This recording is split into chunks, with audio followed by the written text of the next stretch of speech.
Who is the number one lifter in the community?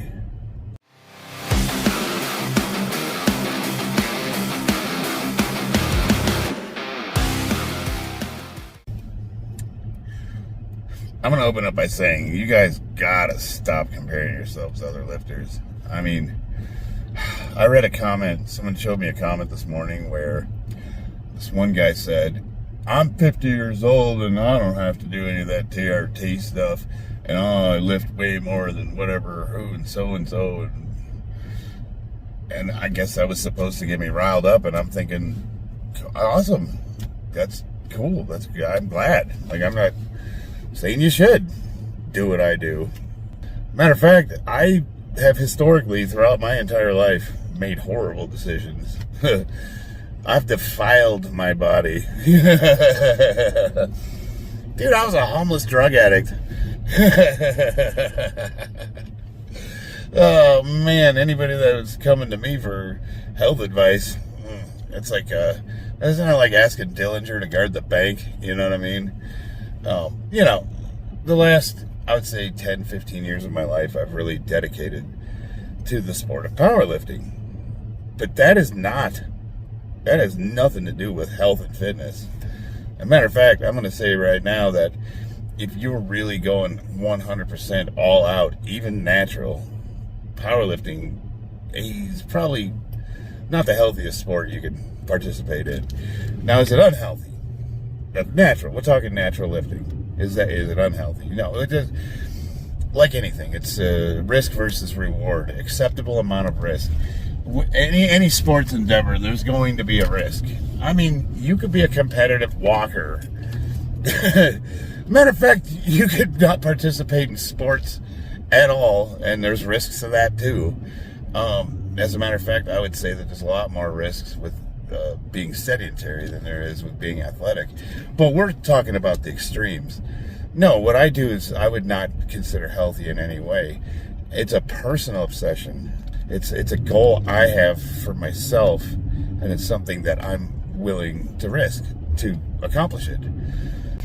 Now, the reason I'm making this video is because people keep tagging me in derogatory comments that people are making about either something I've said or something I did, and I think they want to see the drama. They like the back and forth, and I don't really have time for it. But it got me thinking. Like I read all the ones they tagged me in, and my thought was, there's a lot of people that are really concerned with who can lift how much, and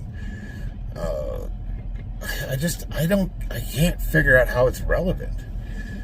Somebody made the comment that there's I know this one guy that's way stronger than you and your age or whatever. I'm like, okay, I mean, I don't know what that means. Like, there's plenty of people that are stronger than me.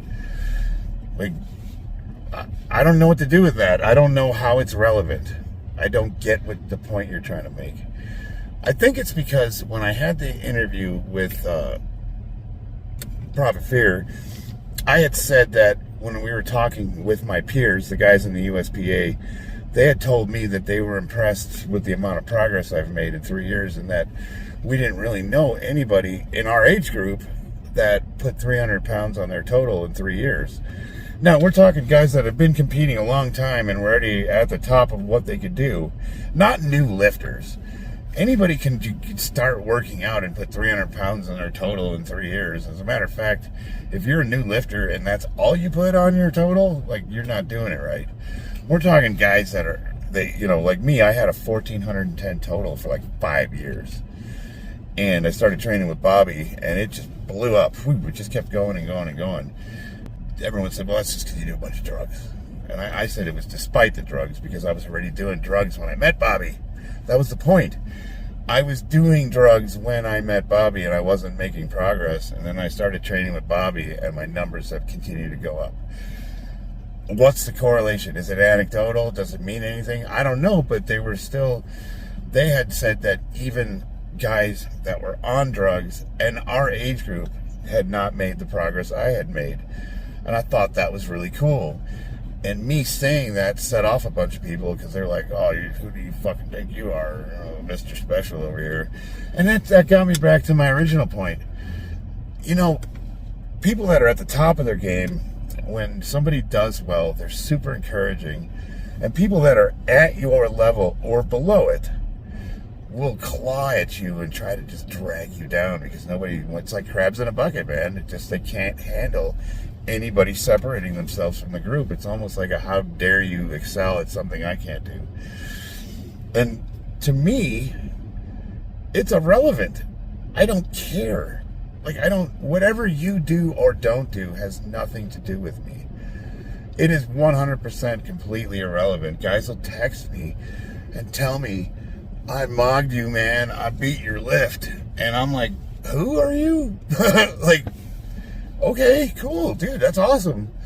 I don't get it. I'm not competing with you. I am not competing with you. I've never been competing with you. And you having a problem with me being on whatever, most of which you've made up in your head, is also irrelevant, because it's not going to change anything I'm doing. And I compete in an untested division, so I'm not cheating. So what is the problem? What is your point? What is the issue?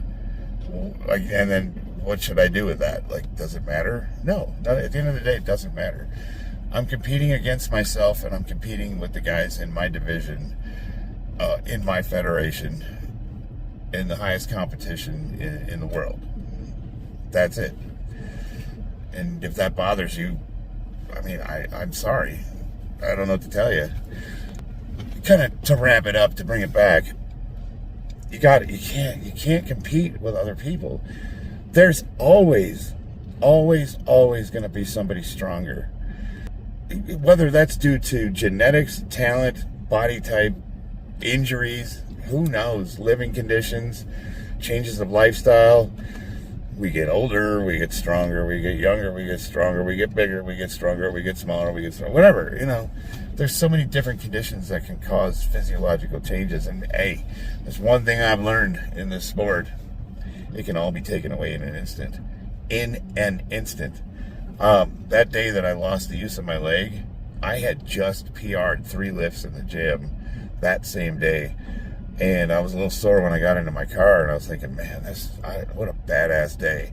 I get home, I bent over to pick something up in my garage, and my back went out. Bink! And I was torched, toast, immobile. I lost all my strength in one leg. I had to start completely over. That one instant changed my entire life for that moment. And in that moment, I thought, well, I'm done. That's it. It's over. This is what I've learned when it comes to that.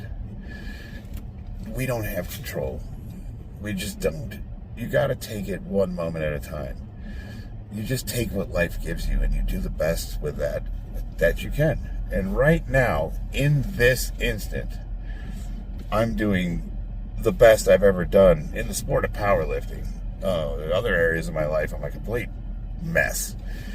But we're making progress there too, job changes, kids, everything. My wife's got injuries, bills, the car breaks down, IRS. Don't get me started with them. Just things change in an instant. And the only constant in life is change. And we can't get stuck with our current situations, because there's no guarantee that they're going to be the same. You have to count your blessings. I am profoundly grateful for this moment in time where I'm doing so well in this area of my life. And I have faith that other areas of my life are going to improve. But it's always a struggle, man. And all we can do is just look at ourselves to see where we're going wrong and where we can improve, and just put one foot in front of the other. Lifting's a metaphor for life, You pick up the heaviest thing that you can in an attempt to make yourself stronger than you were yesterday. And no matter what the setbacks are, you just keep going, or you don't.